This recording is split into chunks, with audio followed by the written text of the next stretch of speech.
Isa sa mga tungkulin ng pagiging formator sa seminaryo ay ang pagiging co-discerner ng mga seminarista kung sila ba ay tinatawag talaga sa bokasyon sa pagpapare.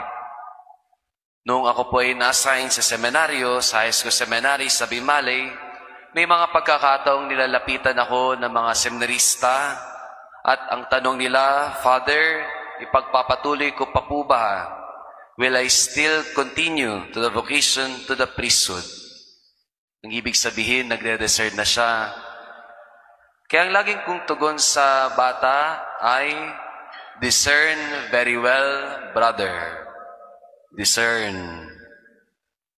Pagkatapos ng ilang linggo, kadalasan ng mga seminarista ay bumabalik ulit sa akin para mag-report, kumbaga. Sasabihin na nila kung ano ang desisyon nila.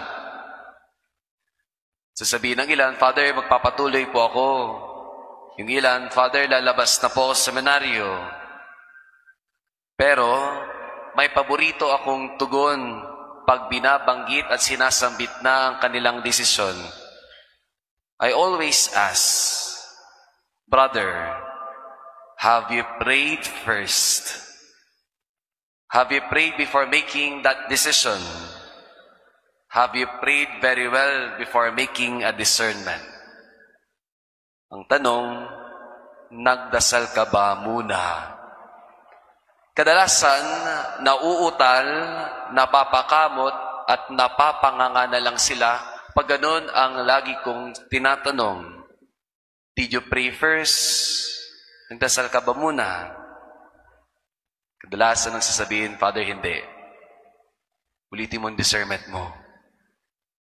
In today's gospel reading, we have heard from the very beginning that Jesus chose His 12 apostles.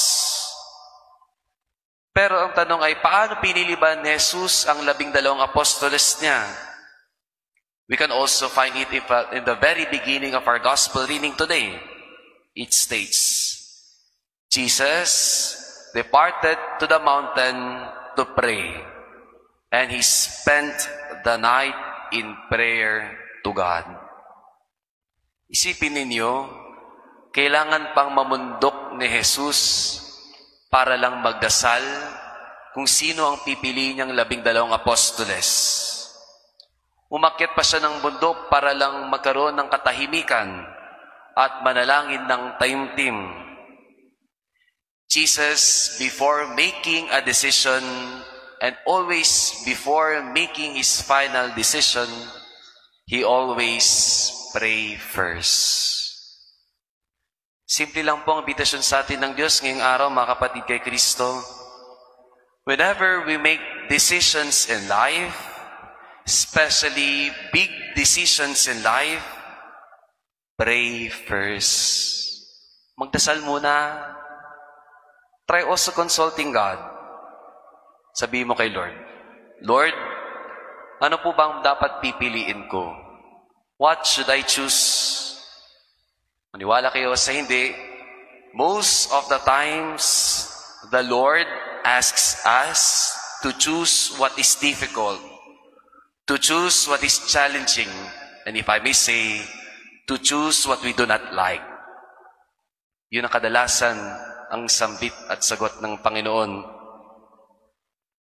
Pwede nyo ring itry kapag tatanungin niyo ang Diyos inyong panalangin kapag kayo magkakaroon ng desisyon sa buhay. Panginoon, sa paanong pamamaraan ako higit magtitiwala sa iyo? Sa paanong pamamaraan ako higit magtitiwala sa iyo? We are celebrating today the memorial of Saint Peter Claver, a priest, and also work for mercy. He once said, seek God in all things, and you shall find God by your side. Seek God in all things, and you shall find God by your side. Hanapin mo ang Diyos sa lahat ng bagay at matatagpuan mo siya sa iyong tabi. Dearly beloved, seek God first, and you will find all the answers.